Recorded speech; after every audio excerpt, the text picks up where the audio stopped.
A região central de São Paulo concentra o maior número de equipamentos culturais da cidade. Mas tirando a oferta de trabalho, o centro não tem atraído tanta gente como poderia. Para entender um pouco melhor o que acontece nessa região tão complexa, eu converso agora com a Isaura Botelho, que é consultora do Centro de Pesquisa e Formação do SESC de São Paulo. Olá, tudo bem com a senhora? Tudo bem. A senhora é autora de um estudo sobre equipamentos e serviços artísticos do Centro Paulistano, né? O que foi verificado? Conta um pouquinho para a gente como é que foi esse estudo. Na verdade, essa quantidade de equipamentos acompanha o crescimento da cidade. Então, o fato do centro concentrar um número maior, de alguma forma, é uma coisa natural. Agora, o centro foi abandonado, né, pelos projetos urbanos, que não cabe aqui entrar, no caso, de equivocados ou não, mas o próprio Minhocão é um dos responsáveis por fazer do centro muito mais um lugar de passagem do que um lugar de passeio, né, de percursos de prazer. Então, na verdade, é uma região que concentra muito trabalhador da área de serviços.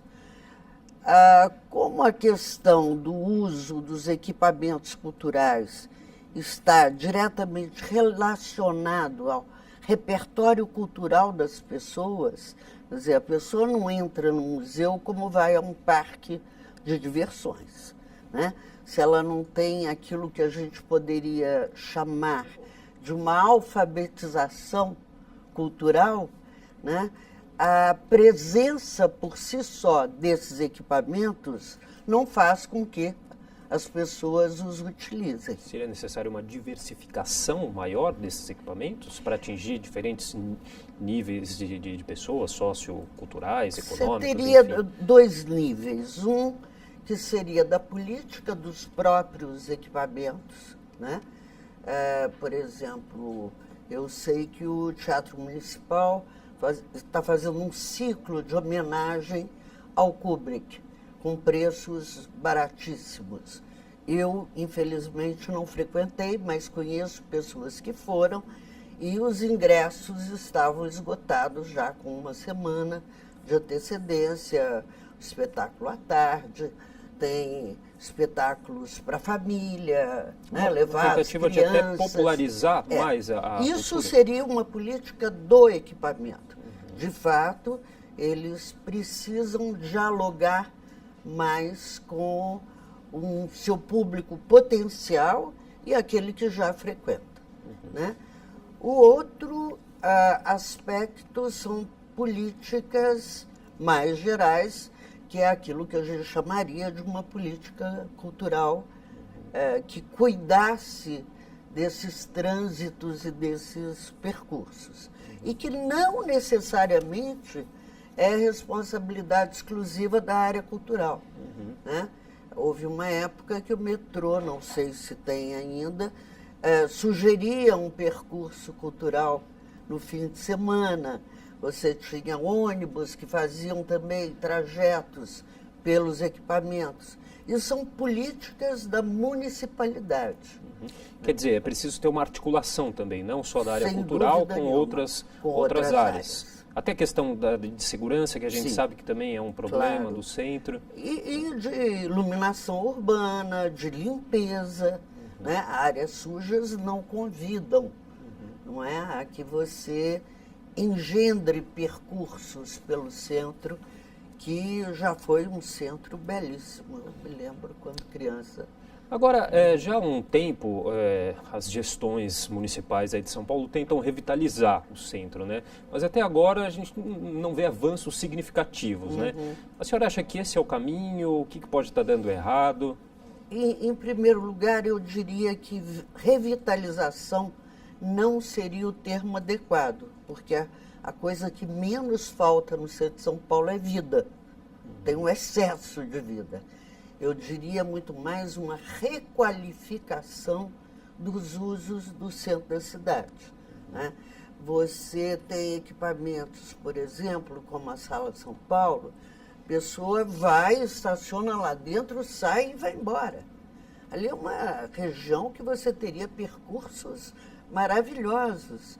Inclusive, você se referiu a esse estudo que nós fizemos pelo SEBRAP para a EMURB, em que eu apontava algumas questões importantes.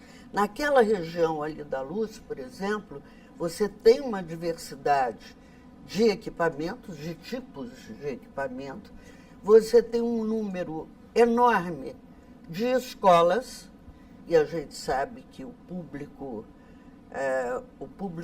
do qual você deveria mais investir é exatamente aquele que precisa ser alfabetizado na área cultural, saber que aqueles equipamentos lhes pertencem, que vai lhes trazer uma riqueza importante. Ou seja, né? desenvolver esse interesse pela cultura, até essa questão de essa apropriação desde cedo. É isso? Exatamente.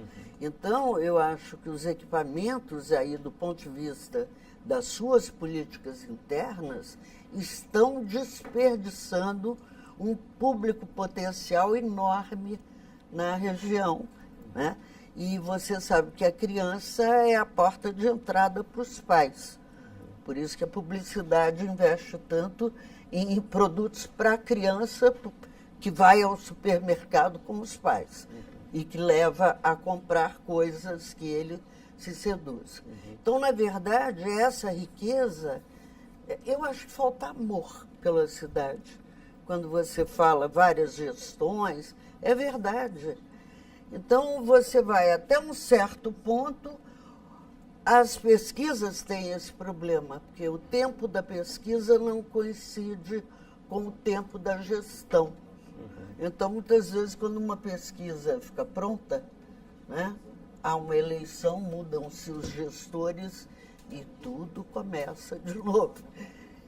Então, é uma coisa de um Sísifo insuportável, né, em todos os níveis. A grosso modo, o que dá para entender, o problema não necessariamente está na cultura, né? A gente tem uma grande oferta até de equipamentos, mas sim em outras questões que garantam realmente o acesso a essa cultura. Segurança, iluminação, a zeladoria, para as pessoas terem o gosto, a coragem de ir até esses locais tranquilamente. Tem o prazer tranquilamente de andar, né, por esse centro e fazer esses percursos, né? Ali na região da Luz você tem um percurso de museus ali incrível e soma-se a sala de concerto.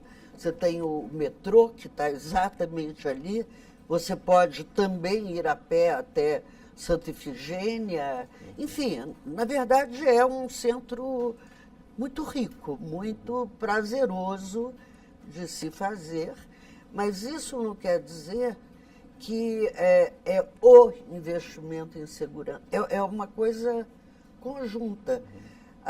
Tem uma grande estudiosa das cidades, a Jane Jacobs, que ela diz que o grande fator de segurança das cidades não são as polícias, é a variedade de comércios, a variedade de arquiteturas, ou seja, aquilo que atrai uma variedade de pessoas para esse espaço.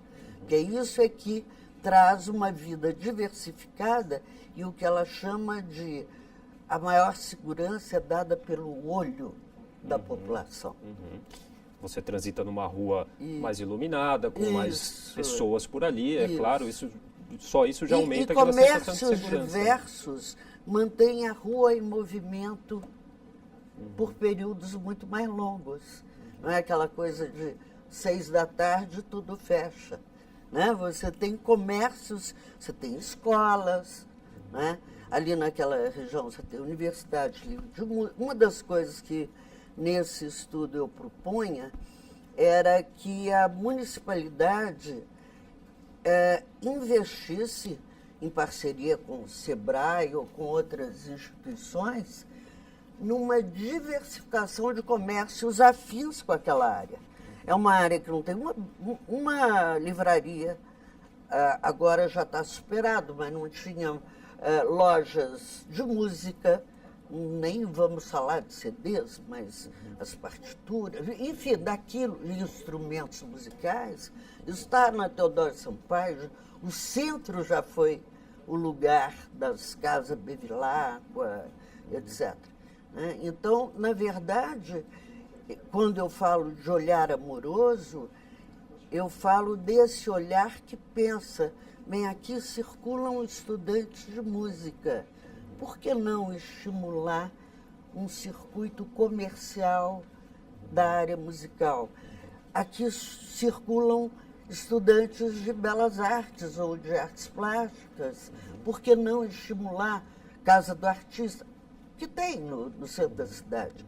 Mas uma política pensada de forma conjunta pode criar quiosques de materiais que vão estimular a presença desses Até porque a cultura alunos. é muito ampla, ela dá essa possibilidade Isso. de uma gama enorme de situações que podem ser criadas, né? E exploradas. E exploradas. Não é? Até a gente teve no começo do ano o debate em relação ao grafite. Sim. Até que ponto esse debate, polêmico ou não, mas por ser um debate já também cria mais o interesse para essa questão da cultura. Isso é positivo, né? Eu acho, na verdade, o que garante a continuidade de investimentos e de políticas na área da cultura é aquilo que antes você conversávamos sobre a questão relação cultura e Estado, eu acho que é mais cultura e população. A população precisa descobrir se apropriar. e se apropriar, porque é ela que vai garantir movimentos, inclusive, que ela concorda ou discorda por parte da gestão pública, é exatamente o momento em que ela se apropria. Não, isso é meu, a cidade é minha. Né? O tal direito à cidade passa porque a população assuma as rédeas e descubra, né? Porque, na verdade, veja só, a questão cultural, claro que ela não se reduz, né, aos equipamentos mais clássicos, como salas de concerto, teatros, bibliotecas, museus, né? Mas passa por essa cultura que é feita na rua. Grupos de dança, grupos de capoeira. Né? O centro, infelizmente, eu tenho vindo poucas vezes, mas antes era uma coisa que eu gostava de fazer aos sábados. E chamava atenção a questão da sociabilidade cultural. Presença de grupos ali no Anhangabaú, lutando capoeira, outro grupo tocando. É isso que faz a vida na cidade. Essa né? diversidade, que bacana. É. Bom, nosso tempo já acabou, queria agradecer a participação da senhora Eu aqui com a que gente. agradeço.